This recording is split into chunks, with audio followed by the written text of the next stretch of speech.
बऱ्याच लोकांचा एक गैरसमज आहे की मराठी चित्रपट पाहण्यासाठी लोक येत नाहीत किंवा मराठीच लोक मराठी चित्रपटाला सपोर्ट करत नाहीत। कुठं तर हे बरोबर पण आहे, पण 29 एप्रिल 2016 रोजी महाराष्ट्रामध्ये 450 थिएटरमध्ये एक चित्रपट रिलीज होतो आणि सगळ्या भारताचं लक्ष स्वतःकडे वेधून घेतो।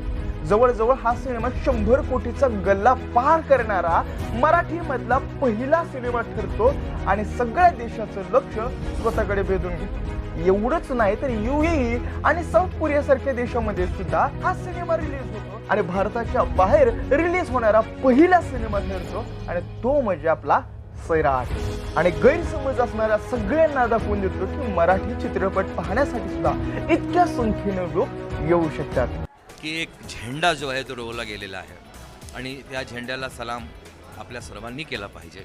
पण त्याआधी मला आभार मानले पाहिजेत आपल्या प्रेक्षकांचे, ज्यांनी हे दाखवून दिलंय की मराठी पिक्चरला सुद्धा एवढ्या संख्येत ते येऊ शकतात। कुठेतरी त्यानंतर 1-2 वर्षांनंतर मराठी चित्रपट सृष्टीचं जे काही ग्राफ आहे तो कुठेतरी खालावलेला आपल्याला बघायला मिळतो। याची कारण काय आहेत चला जाणून घेऊया। याचं पहिलं कारण म्हणजे मार्केटिंग कमी। आणि मार्केटिंग का कमी तर बजेट कमी, आणि बजेट कमी असल्यामुळं चांगला चित्रपट बनत नाही आणि त्याच्यामुळे लोक येत नाहीत आणि लोक नाही आल्यामुळं बॉक्स ऑफिस कलेक्शन चांगलं बनत नाही आणि त्याच्यामुळं नवीन चित्रपट बनायला नवीन चित्रपट यायला प्रोड्युसर हिम्मतच करत नाहीत आणि त्याच्यामुळं कुठेतरी मराठी चित्रपट इंडस्ट्री थोडीशी पाठीमागे राहिलेली आपल्याला बघायला मिळते। मार्केटिंगचा विषय निघालाय तर याचं उत्तम उदाहरण मार्केटिंगचं तो म्हणजे वेड सिनेमा तुम्ही बघितला असेल। त्याच्या अगोदर दीड महिना अगोदर आपल्या रितेश दादानं त्याचं जे ग्रँड प्रमोशन केलं होतं ते सुद्धा प्रत्येकाने बघितलं असेल।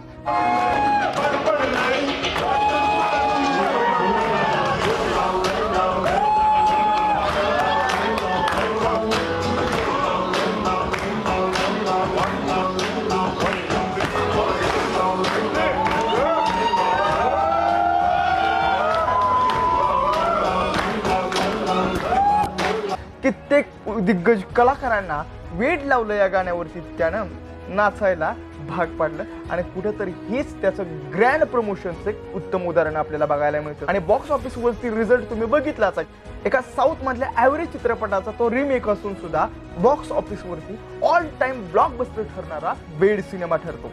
का तर उत्तम मार्केटिंग। कुठेतरी मराठी लोक किंवा ते मराठी डिरेक्टर किंवा मराठी प्रोड्युसर किंवा कलाकार प्रमोशन करायला हवाय तसं प्रमोशन करत आहेत आणि त्याच्यामुळे तुमचा सिनेमा कधी येतो आणि कधी निघून जातो आणि हे लोकांना पचनीच पडत नाही। जवळ एका वर्षामध्ये 250च्या आसपास मराठी सिनेमा वर्षभरामध्ये येतात आणि कधी निघून जातात हे लोकांना कळत सुद्धा नाही। का तर एकदम भंगार एकदम पोर असं प्रमोशन। त्यासाठी अजून एक चांगली गोष्ट ती म्हणजे व्यवस्थित डिजिटल प्लॅटफॉर्मचा वापर होत नाही। आता कित्येक नवनवीन चॅनल असतील किंवा वेब पोर्टल असेल त्याचा व्यवस्थित वापर होत नाही। क्वचित कुठेतरी मराठीमध्ये काही चॅनल आहे त्याच्यावरतीच फक्त आपल्याला ते प्रमोशन करताना दिसतात आणि ग्राउंड लेवलवरती जे प्रमोशन व्हायला पाहिजे ते प्रमोशन होत नाही। आपण मॉलमध्ये गेलं पाहिजे, आपण शाळा कॉलेजमध्ये गेलं पाहिजे ना, आपल्या चित्रपटाचं आपण प्रमोशन केलं पाहिजे। ह्या गोष्टी कुठेतरी कलाकारांना कळत आहेत। अजून एक पुढचा पॉईंट म्हणजे गाण्याचा उत्तम वापर करता येत नाही। आणि पाठीमागच्या काही दिवसामध्ये आपण एक तोबा तोबा गाणं ऐकलंच असेल विकी कौशलचं, त्याचा डान्स बघितला असेल। त्या गाण्यावरती त्यानं एक ॲव्हरेज सिनेमा असून सुद्धा पब्लिक गोळा करायची त्याने हिम्मत केली आणि 100 कोटी प्लस कमाई करणारा तो सिनेमा ठरला। आता पुढचा पॉईंट म्हणजे तो म्हणजे कम्फर्ट झोन। मला जसा अभिनय होतोय तसा मी अभिनय करणार, मला जसं जमतंय मी तसं करणार, लोकांच्या काय अपेक्षित मी अजिबात बघणार। एवढा यासारख्या अभिनेता एवढी चांगली ऍक्टिंग करून सुद्धा एवढं चित्रपटाचा विषय चांगला असून सुद्धा त्याचा चित्रपट फ्लॉप होताना दिसायला लागले। का तर लोकांना काय पाहिजे हे त्याला समजलं नव्हतं। 3 वर्षाचा गॅप घेतला आणि 3 वर्षानंतर तो कमबॅक केला। जो पठाण चित्रपट असेल किंवा जो जवान चित्रपट असेल असा चित्रपट यासारखे घेऊन आला आणि स्वतःचा कमबॅक त्याने केला। पण मराठी हिरो त्या गोष्टी कुठेतरी करताना कमी दिसतात। आता पुढचा पॉईंट म्हणजे मराठी इंडस्ट्रीमध्ये स्टार पॉवरची कमी आहे।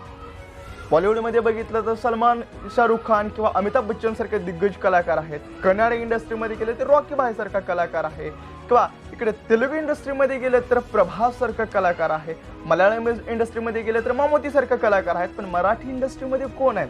स्वप्नील जोशीच्या नावावरती आपण चित्रपट बघायला जाऊ शकतो का? खरंच वस्तुस्थिती आहे नाही जाणार लोक, कारण मराठी इंडस्ट्री कुठेतरी कंटेंटच्या जोरावरती चालत असते. आणि मराठीमध्ये स्टार पॉवर का नाही, याच्या अगोदर पण नव्हती का, तर असं नाही, याच्या अगोदर होती. अशोक सराफ सारखे कलाकार असतील किंवा लक्ष्मीकांत बेर्डे असतील किंवा सचिन पिळगावकर असतील, त्यांच्या काळातले ते सुपरस्टार होते. पण आता कुणाला सुपरस्टार म्हणणार आहेत आपण? तेलुगू इंडस्ट्रीमध्ये जर गेलं तर प्रभास सारख्या कलाकाराचं पहिल्या दिवसाचं कलेक्शन 100 कोटी प्लस होतं. पण मराठी इंडस्ट्रीमध्ये आलं तर लाईफ टाईम कलेक्शन जर बघितलं तर सर्रास चित्रपट 5 कोटीपेक्षा कलेक्शन करत नाही. याला म्हणायची स्टार पॉवर, जी मराठी इंडस्ट्रीमध्ये कुठेतरी कमी असलेली आपल्याला बघायला मिळते. अजून एक महत्त्वाचं पुढचं कारण ते म्हणजे रटाळ गोष्टी, त्याच लव्ह स्टोऱ्या आणि पानसट जोक, आणि याच्यामुळे कुठेतरी मराठी इंडस्ट्री ग्रो होताना बघायला मिळत नाही. तसं बघायला गेलं तर जॉनर खूप सारे, हॉरर कॉमेडी आता सध्या जो ट्रेंडला चालू आहे, हॉरर कॉमेडी जॉनर असेल, सायफा स्टोरी असतील किंवा ॲक्शन ॲडव्हेंचर असेल, खूप सारे असे जॉनर आहेत. पण मराठी इंडस्ट्री कुठेतर त्या गोष्टींकडे, त्या विषयांकडे हात घालताना दिसत नाही का, तर याचं इनडायरेक्टली कनेक्शन कुठेतरी बजेटवरती नक्कीच येतं. अजून एक महत्त्वाचं कारण ते म्हणजे मराठी लोकांकडे ऑप्शन भरपूर आहे. लोकांना मराठी भाषा जमते, मराठी लोकांना हिंदी भाषा जमते, मराठी लोक साऊथचं पिक्चर सुद्धा बघतात, आणि त्याच्यामुळे मराठीचा जो काही प्रिफरन्स आहे तो कुठेतरी कमी झालेला बघायला मिळतो. एखादा हॉलिवूड सिनेमा येत असेल तर हॉलिवूड सिनेमा सुद्धा बघायला मराठीतली लोक, आणि आपलाच सिनेमा एखादा कधी येतोय आणि कधी निघून जातोय हे त्याच्यामुळे कळत नाही. लोकांचा सपोर्ट सुद्धा मराठी चित्रपटाला कमी बघायला मिळतो. बरोबर पुढचं कारण ते म्हणजे मीच कलाकार, मीच डायरेक्टर, मीच प्रोड्युसर आणि मीच हिरो. आणि याचा रिझल्ट तुम्ही बघितलाय. आपल्या गौतमीताईंचा चित्रपट प्रयत्न खूप चांगला होता, पण सिनेमा आपण बघितलाच कसा होता ते. ही जी मोनोपॉली आहे ती कुठेतरी चेंज होताना आपल्याला बघायला मिळाली पाहिजे, तर मराठी चित्रपट कुठेतरी ग्रो होईल. याचं अजून एक तुम्हाला उत्तम उदाहरण मी सांगेन. जे बाहुबली चित्रपटाचे डायरेक्टर आहेत SS राजामौली, त्यांचे वडील जे आहेत V विजेंद्र प्रसाद, जवळजवळ जेवढे पिक्चर आहेत SS राजामौलींचं त्या सगळ्या चित्रपटाचं लिखाण V विजेंद्र प्रसाद यांनी केलेलं आहे. पण बऱ्यापैकी काही असे चित्रपट आहेत की SS राजामौलींनी ते केले नाहीत, आणि ते चित्रपट कुठेतरी फ्लॉप होताना किंवा डिझास्टर होताना आपल्याला बघायला मिळतात.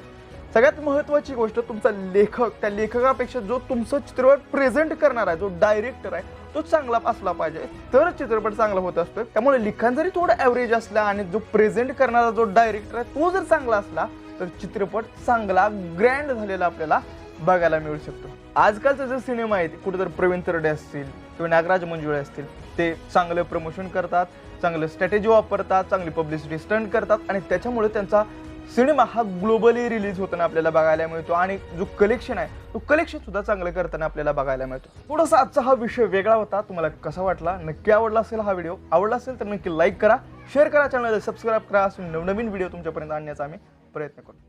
जय हिंद, जय महाराष्ट्र.